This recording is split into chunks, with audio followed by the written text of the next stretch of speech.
Alright, hello guys, Paragon Fox here. Welcome back to the series, Golds of Past. Today we're gonna look at For the King.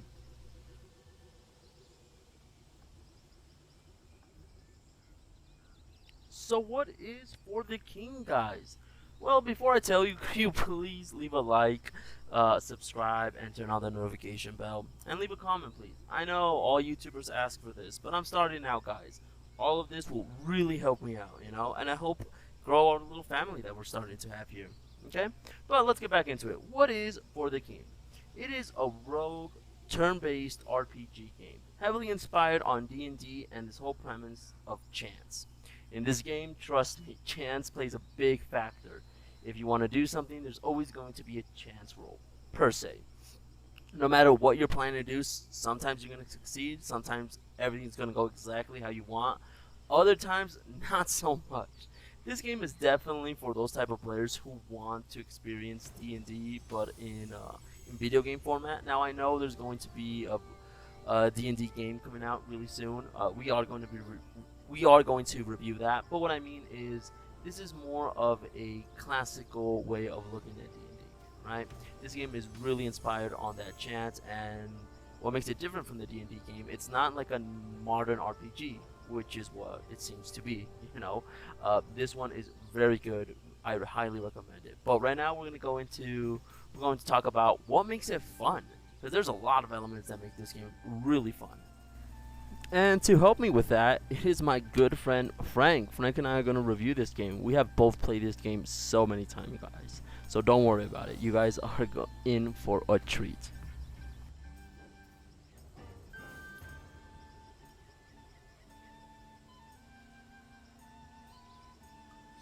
Okay, Frank, so tell me, what did you think of the classes For the King? What did you think about them? I like the variety in the classes.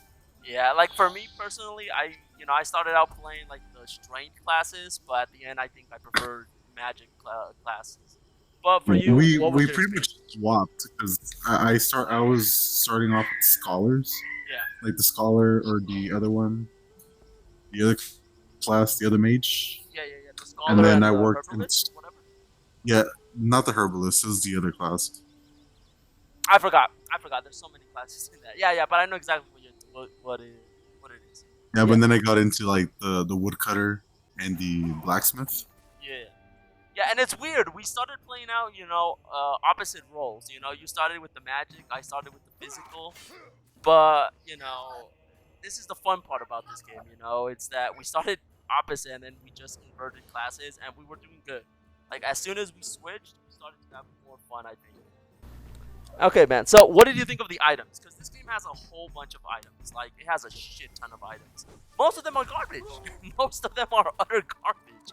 Some of them are The useful. majority of them are garbage. Yes, the majority of items that you get from like bosses or well not bosses but just like regular npcs that you're fighting like are pretty bad.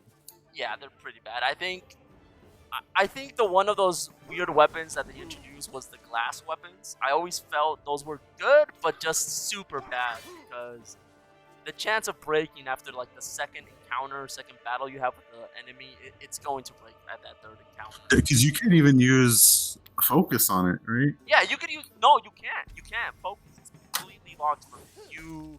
It's just a wing. Like if you have a whatever, if it's intelligence, the weapon, the glass weapon you picked up, and you're good at it.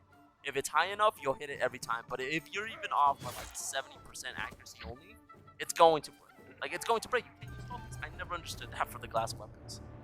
Never. Yeah, and then like it just screws you up for like the rest of the fight because once it breaks you have to wait until your next turn to equip another item, and then even then that takes like a turn to do. It takes a turn, yeah.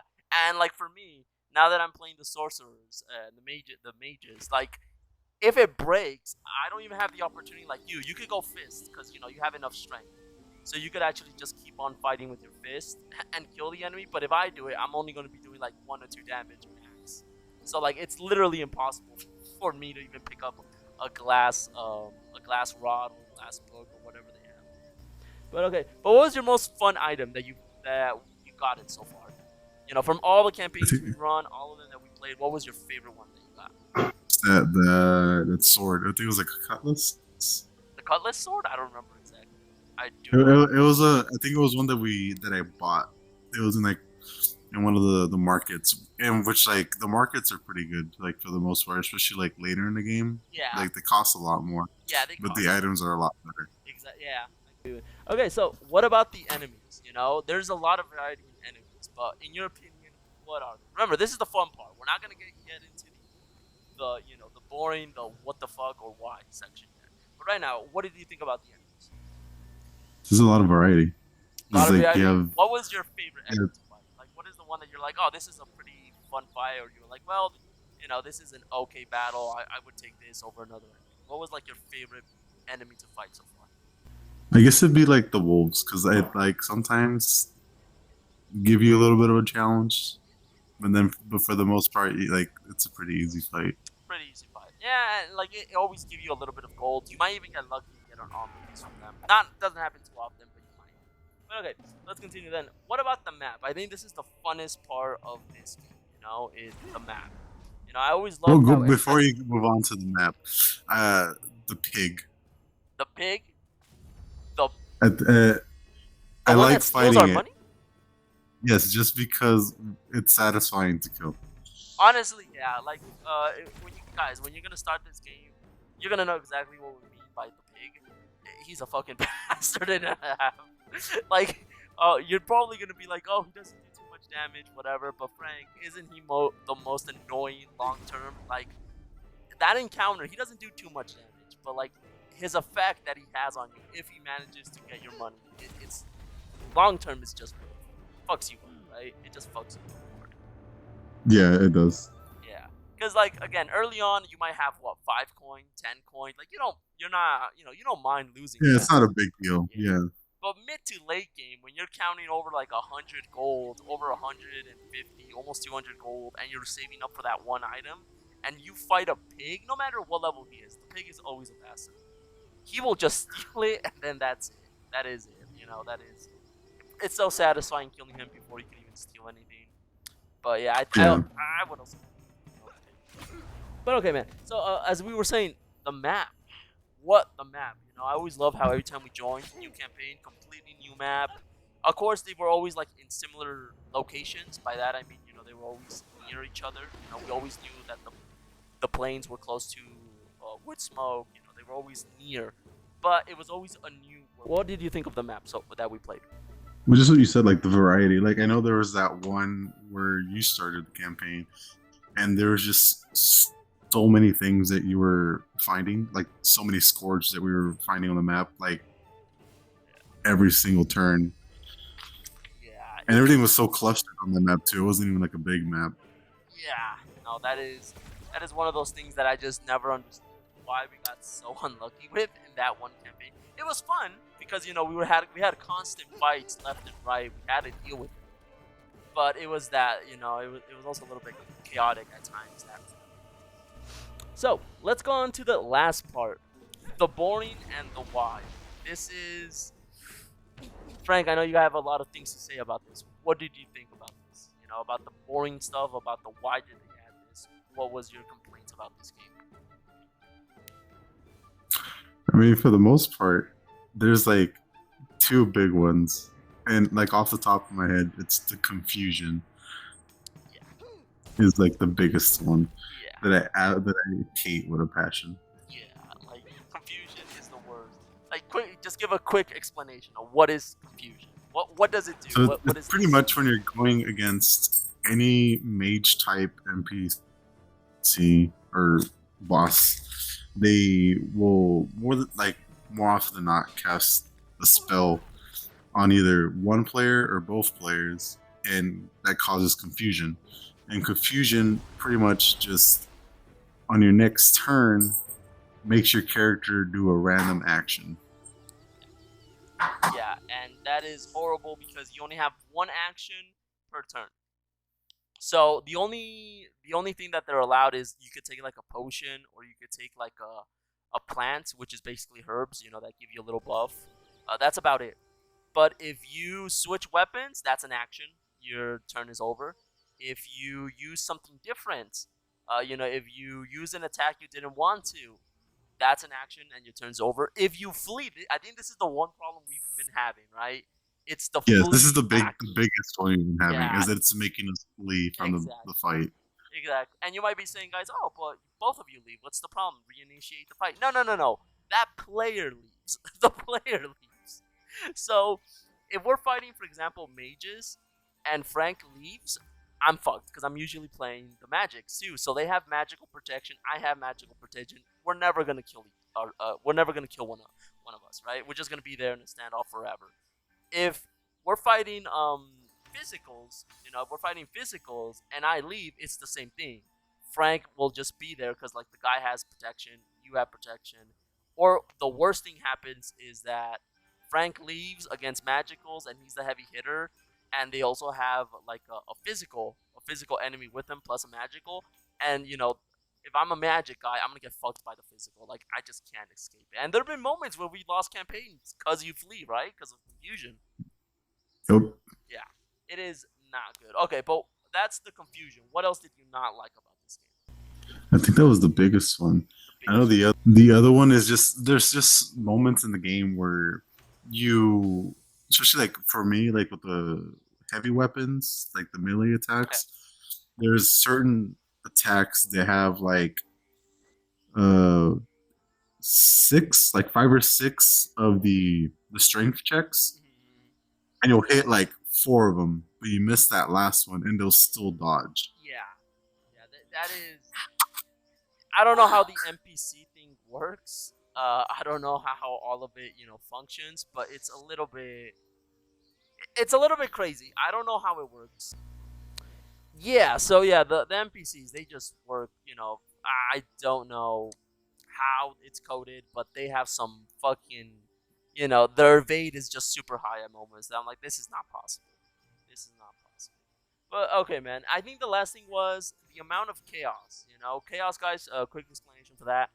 Every time there's a chaos on the timeline, there's a timeline up top that basically is if you get to that point and you don't defeat something to get reduced that chaos, enemies are gonna have more health and they're gonna do more damage. So it does not matter when you see a chaos, you have to take care of that. Like a lot of it has to do with the level of difficulty that you choose. And for us, like we've been doing Journeyman, which is I think like the Normal, second normal. highest. It's the normal, Or isn't that's it? Because normal. I think it's There's apprentice, no, journeyman, there's a advanced. level before that. There is? Then yeah, I think so. I don't know. Unless you're right, it probably is apprentice and master. Yeah, But like apprentice level is just doesn't come up often enough, and it just feels way too easy. yeah, yeah. It's like this game is like the Dark Souls of RPG rogues games, but the chaos is the thing that just drives me crazy because every couple of minutes we have to be checking that timeline. Every couple of turns, sorry, because if we let it creep up on us, like the game's already difficult in Journeyman. For us, I know I'm pretty sure there are gonna be some, pro king players over here, but for us it's a little bit difficult. And when if you let that creep up, they have more health, more damage, and it just becomes even harder for us. And it's just, I don't know. I think they have to reduce it for Journeyman, at least like a little bit. Have it don't come up as often. What score would you give it? Completely honest. What score would you give this game? Out of five, Out of five, yeah. Remember, AAA games, it's out of a 10 scale, and for indie games like this, it's out of a 5 scale. So, what do you think? For an indie game, what would you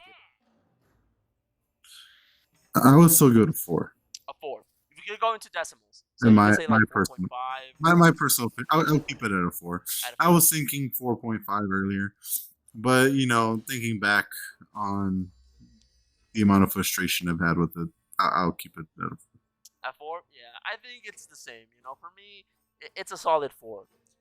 The problems it has are problems that I don't think they're ever going to fix because that's what the game is. That is what it is. It's supposed to be a difficult game, so I don't think they're ever going to fix that. But overall, it is a fun experience. Like, what do you recommend, Frank? With friends or solo? Because I know you played it. You played it solo. I have not played it solo at all. So, from your perspective, what do you think?